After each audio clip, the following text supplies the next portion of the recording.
Nagaland has been long beset with secessionist politics, often spilling into armed insurgency and necessitating a heavy presence of armed forces. In 1958, the Parliament of India enacted the Armed Forces Special Powers Act, which granted considerable leeway to armed forces and eliminated procedural safeguards. Civil society has accused the Indian Army of engaging in rampant human rights violations, including rape and extrajudicial murders under the cover of this law. Oting is a village in Upper Nagaland, within the Mon Community Development Block. In the last census, which was taken on 2011, the total population stood at 1266. 99% of them were classed under scheduled tribes with a 29% literacy rate. About 45.4% had an annual employment exceeding half a year and were mostly cultivators. Another 9.1% were marginal workers and mostly employed in household industries for less than 3 months. On the fateful evening of December 4, 2021 at around 4 to 5 p.m., a unit of 21 Para Special Forces ambushed an open-bed pickup truck, carrying civilians from Oting village who were returning from a coal mine at Tiru and opened fire, killing 6 people while seriously injuring 2.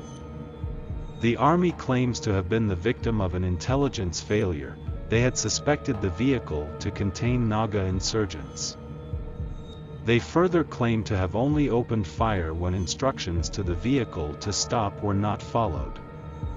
Neighboring villagers, apprehensive about the gunshots and also since the villagers who were yet to return back from Tiru, soon arrived at the scene and intercepted a convoy of military vehicles. The troops claimed to be reinforcements who were shifting injured people to the hospital and feigned ignorance about why the pickup truck was covered with blood.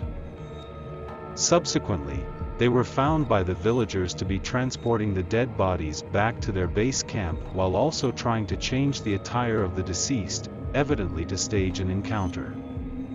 After the discovery of the dead bodies of the villagers, an ensuing melee broke out where tires of army vehicles were punctured, and 3 vehicles torched.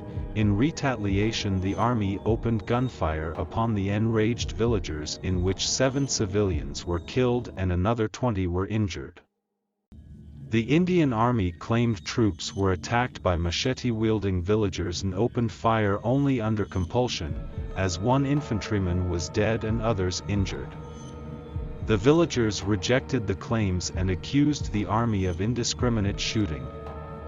Nyawang Konyak, president of the Bharatiya Janata Party's district unit, claimed to have been fired at by Indian Army soldiers despite his vehicle displaying a party flag.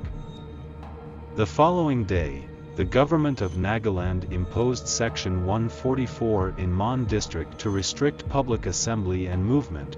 Mobile internet and bulk SMS services were indefinitely suspended. Despite this, public protests were organized. Hundreds of men entered into a local camp of Assam Rifles in Mon town, during which 1 more civilian was killed. The Eastern Nagaland People's Organization, ENPO, which represents 6 tribes, withdrew from the ongoing annual Hornbill Festival. The Nagas hoisted black flags on all its morangs at the festival, while the Konyaks decided to have its cultural troupe abstain from participating at the festival. This was followed by the other Naga cultural troops also abstaining on December 5.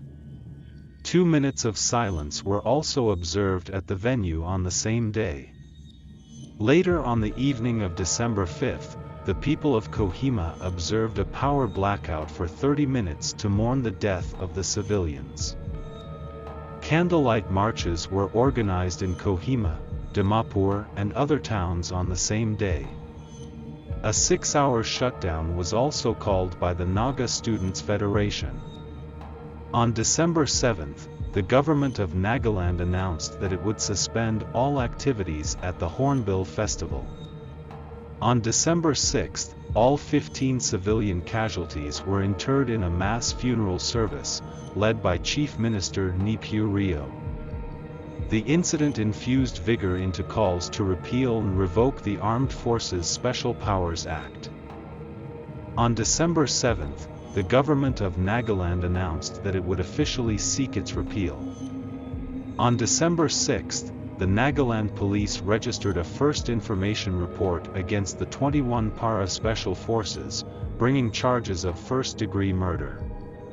The National Human Rights Commission of India had also sent notices to the central and the state governments. Please like and subscribe to the channel for more future content. And please comment down below any suggestions for future videos. Thank you for listening.